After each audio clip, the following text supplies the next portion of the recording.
No vídeo de hoje, eu já gravei umas 3 vezes esses vídeos e nenhum tá me agradando. Não sei se é pra mim postar, mas eu sou teimosa, eu vou postar. No vídeo de hoje eu vim conversar com vocês sobre uma mediunidade que eu não sabia que eu tinha. Foi difícil entender essa mediunidade. E para quem me conhece um pouquinho de lá de trás, já deve ter assistido o vídeo com a minha mãe de santo / minha tia. No vídeo ela conversou, falou muitas coisas. Ela falou como é que ela descobriu a mediunidade dela. E ela falou que ela tinha mediunidade de premonição também. Que funciona, né? Já recebeu aviso Muitos. que sangue ia Muitos. transportar Até pra faz o família. quê? Tá fazendo o quê? 7, 8 dias. 8 dias hoje. Que você recebeu um aviso de um parente, né? De um primo que a partir... Ela recebeu o aviso de quando o primeiro irmão dela iria falecer. E depois foi assim com o segundo, foi assim com o primo, e foi assim com o pai. E foi assim ela recebia todos os avisos de todo mundo da família que iria falecer. E ela falou naquele vídeo que era muito difícil para ela, no começo, quando ela começou a ter esses avisos, foi difícil para ela aceitar, ela ficou revoltada. Assistam lá o vídeo que vocês vão ver. E aí ela começou a conversar com a gente, ela falava que era difícil esse tipo de mediunidade. E eu falava, né? Eu falava, tia, fazer o quê? É seu papel, né? E o povo me perguntava, Manu, qual que é o seu tipo de mediunidade? Eu falava, sou médium de incorporação e mexo com carta, sou cartomante.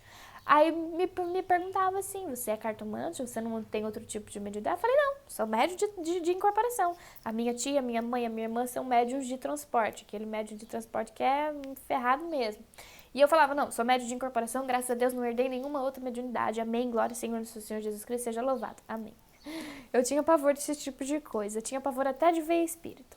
E desde pequenininha, desde quando a minha mãe era pequenininha, as duas sempre foram muito ligadas. Elas são irmãs, né? No caso, minha tia.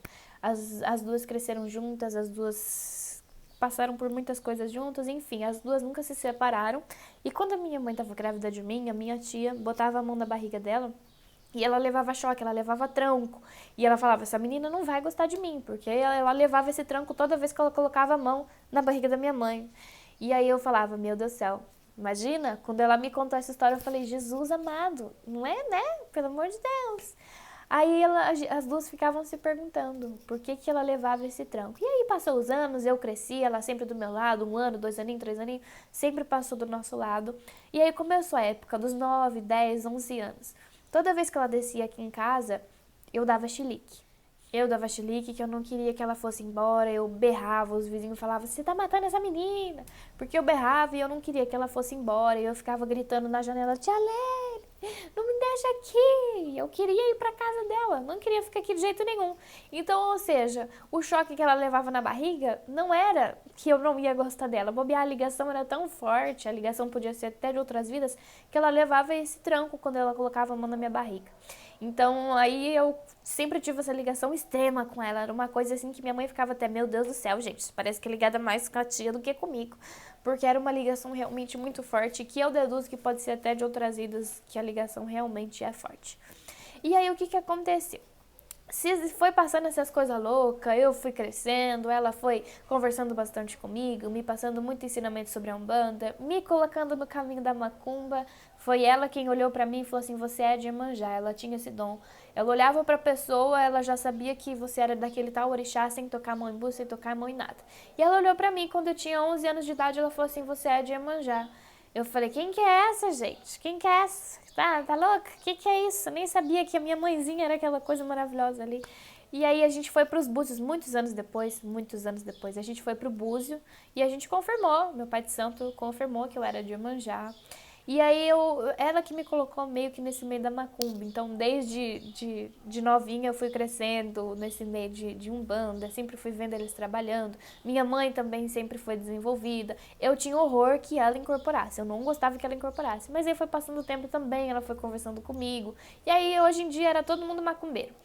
E aí, o que aconteceu? Então, foi passando esse tempo, eu fui sempre ficando mais próxima dela, fui ficando ainda mais ligada, até que ano passado e esse ano, todo santo sábado, eu tava lá. Acho que a bichinha ficava até meio circuiteada comigo, porque era todo santo sábado, de noite, 8h30, 7h30, eu tava na casa dela. A gente comprava alguma coisa pra comer, ficava jogando sinuca, era uma delícia, era uma coisa maravilhosa. E ano passado, ela olhou pra mim, a gente tava fazendo fio de conta dentro do terreiro, ela olhou pra mim e falou assim, Manu, e quando eu for embora? Quando eu falecer? Eu comecei, não fala, não começa, não começa, comecei a me siricutear e falei, não começa com essa história. E ela começou, ela continuou a falar. Do jeito que ela começou a falar, a minha garganta travou, deu um nó que eu não conseguia abrir a boca pra falar. O meu olho marejou, eu comecei a chorar de desespero, eu comecei a chorar de soluçar e ela ficou espantada assim, falava, meu Deus do céu, calma, filha.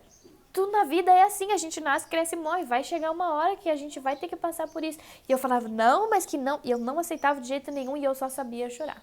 Então ela conseguiu me acalmar e foi passando os anos, ela foi conversando. E sempre que ela conversava comigo, os anos, foi passando os meses, né? Sempre que ela conversava comigo, minha garganta travava e eu queria chorar. E sempre que ela ficava ruim, eu ficava em desespero, eu ficava, meu Deus do céu, e agora? Meu pai Xangô não quer. E aí eu ficava bastante assustada em relação a isso. Mas aí foi passando, a espiritualidade foi entrando na minha vida, eu fui tendo mais conhecimento do que eu tinha lá atrás. Então, o que aconteceu? Como eu falei pra vocês, a gente foi sempre muito ligada. E ela tinha esses avisos de premonição. E teve uma época em que ela olhou pra mim, a gente estava sentada na mesa da cozinha dela, ela olhou pra mim e falou assim, quando eu for embora, que a gente fala embora porque falecer é muito pesado. Ela falou assim, quando eu for embora, eu vou passar minha mediunidade pra você. A minha não é que ela vai pegar e passar pra mim, mas vai ficar de herança, vamos dizer assim, de herdeiros, né? E eu olhei pra ela e falei, sangue de Jesus tem poder, tá repreendida. Brincando com ela, zoando, porque a mediunidade dela, pra mim, iria ser um fardo muito pesado. Eu não aguentaria, a minha carcaça não aguenta, não. Aí eu falei pra ela, não, tia, obrigada, pode ficar, leva junto para o André, não quero, não, obrigada. E aí ela falou, não, fica tranquilo, o que for pra ser, se for da vontade de Deus. E naquele dia minha garganta também já travou. Mas eu fiquei pensando, Jesus, não deixa isso acontecer, eu tô ótima com a minha mediunidade e não quero que ela vá embora. Mas aí foi passando. E deu uns 15 dias antes mais ou menos do fato acontecer, era umas 11h30 da noite, a gente foi dormir aqui em casa, eu, minha mãe, minha irmã e as pessoas foram dormir, a gente foi tudo dormir. Aí eu deitei a cabeça no travesseiro, me cobri bonitinho, todo mundo no escuro. Aí começou assim, na hora que eu tava pingando no sono, eu comecei a escutar uns negócios que eu não sabia distinguir o que é que tava falando. E começou a passar uma visão na minha mente, no olho, sei lá o que era, que eu tava de olho fechado, começou a passar essa visão na minha cabeça. Eu tava dentro de um lugar fechado e eu tava abraçada com o Ogã e com o filho de santo da corrente. Eu abracei os dois e eu chorava demais, eu chorava demais, eu chorava demais. E eu sabia que eu tava chorando por conta do enterro dela, por conta da morte dela. E eu ficava... Na hora que eu me toquei, que era aquilo ali que eu tava vendo, gente, eu abri o olho num desespero, num tranco. Eu comecei, Ave Maria cheia de graça, meu Deus, eu comecei a rezar todas as rezas que existiam, que eu lembrava, eu embaralhava toda a reza, mas eu rezava. Eu só queria rezar e tentar tirar aquilo da minha cabeça. Eu falava, não, é mentira. Não, isso daí é coisa da cabeça. Emanuele, pelo amor de Deus, vai começar a pensar essas coisas de noite? É hora de dormir, dava um tapa na minha cara assim. Falei, não, tá. Me acalmei, tentei descansar, virei a cabeça e dormi. Dormi, maravilhoso, não contei pra ninguém, fiquei quietinha no meu canto, meu coração ficou aflito sozinha. Aí o que aconteceu? Na outra noite, coloquei a cabeça pra deitar no travesseiro, mesma coisa, aquela aflição, aquele pensamento, aquela dor no coração. Eu rezava e rezava, eu dormia até rezando de tanto que eu rezava de desespero, gente. E aí tá, passou também, fiquei quietinha no meu canto, fiquei ali guardadinha, fiquei com aquela aflição. E teve um dia que eu acordei, de manhã, sentei no sofá, eu tava com uma aflição muito grande, uma aflição e uma sensação muito ruim no peito, uma sensação de perda mesmo. Aí eu olhei pra minha mãe e falei assim, mãe, eu tô com uma sensação ruim. E já fazia dias que eu tava sentindo uma sensação assim, mas eu pensava que era alguma coisa da matéria, sabe? Ai, meu estômago não tá bom, tá subindo aqui pro peito. Mas era uma sensação estranha que eu sentia. E eu peguei e falei pra minha mãe, falei, mãe, eu tô sentindo uma sensação ruim realmente no peito. E minha mãe pegou e virou pra mim e falou assim, uma sensação de perda? E deu uma risadinha que a gente sabe que é a risadinha irônica dela. Eu falei, deve ser, não sei, mas tá uma sensação ruim no meu peito. Catei uma vela do meu anjo de guarda, acendi uma vela pro meu anjo de guarda, pedi em nome do Senhor Jesus que tirasse aquela sensação de mim. Passou, fiquei tranquila, comecei a ter alguns sonhos. A gente fez um churrasco na casa da minha tia num sábado, não sei se foi sábado ou sexta. A gente fez um churrasco lá e todo churrasco que tinha, a gente sentava e cantava modão junto. Era uma olhando pra outra, uma cantando. Era modão de viola mesmo, as duas cantando e berrando de tanto que cantava. E nesse dia a gente fez um churrasquinho, bebeu, ela comeu carne que ela tava com vontade. Cantamos até as outras aulas da madrugada. Outras aulas, né? Até as altas horas da madrugada. E daí a gente foi embora. E no outro dia ela começou a ficar ruim. Ela tava indisposta, tava não sei o quê. Na segunda ela já tava com uma ferida na perna, tipo aqueles furuncos que sai. Tava com uma ferida na perna. Aí começou terça, quarta, quinta. Começou piorando, ficou difícil pra levantar, doía demais. E aí esses detalhes não precisa contar. Mas aí eu comecei a ter um sonho. Eu tive um sonho de que a gente tava todo mundo aqui no meu cantinho da macumba, mas a gente tava aqui fora do lado da Eternite e começou a chover. E deu um raio, o raio estourou a Eternite e a gente correu tudo aqui. Falei, meu Deus do céu, protege a cabeça, ninguém pode morrer. Aí a gente protegeu a cabeça assim, mas todo mundo correu aqui pra dentro do meu quartinho. E nisso veio uma puta de uma água, desculpa o palavrão. Veio uma água, entrou pela porta. E desse jeito que não tava chovendo tanta cera, como se tivesse estourado alguma coisa, veio essa água e bateu na gente. Eu não caí, minha irmã não caiu, minha tia não caiu. Quem caiu? A minha outra tia, no caso, que tava no sonho. A minha mãe de santo / minha tia, que foi ela caiu no chão. Ela caiu no chão e começou soltar um monte de coisa preta e suja. E eu começava, meu Deus do céu, ela engoliu água, gente. Ela engoliu água, engoliu pedrinha, porque representava isso no sonho. Aí eu tentava segurar ela pra ela não cair mais ainda, e ela ficava soltando essas coisas pretas. Acordei no desespero, falei, em nome do Senhor Jesus. Aí foi na que quarta-feira, não sei que dia que a gente foi lá, que ela já tava ruim com essa dor. Aí a gente subiu lá, que foi o último dia que eu vi ela. A gente subiu, eu contei pra ela esse sonho e ela falou, ah lá, né? Ela deu de entender assim um negócio meio, fica esperta. E ela também teve alguns sonhos que a gente distinguiu como alguns campos do astral. Ela teve um sonho com o sete caveira do Pai de Santo, então não vou entrar em detalhes aqui, mas a gente teve bastante sonho e eu contei pra ela, ela ficou meio assim. Mas aí a gente veio embora, tudo certo. Na sexta-feira, ela foi internada e ficou uma semana internada. Nessa sexta-feira que ela foi internada, a gente rezava quase todos os dias não, era todo santo dia rezando, era todo santo dia eu acendendo vela, era todo santo dia eu acendendo poxalá, era oferenda de Obaluei que eu fazia, oferenda de cura que eu tentava fazer, e eu fazia de tudo que me vinha na lata eu ia fazendo, claro, com a permissão da espiritualidade e com a orientação deles também, mas eu tentava fazer de tudo que eu podia aqui do meu lado espiritual, que se fosse alguma coisa eu tentava ajudar, né? Então daí o que aconteceu? Passou uma semana dessa sexta-feira que ela foi internada e foi nessa sexta-feira que ela faleceu.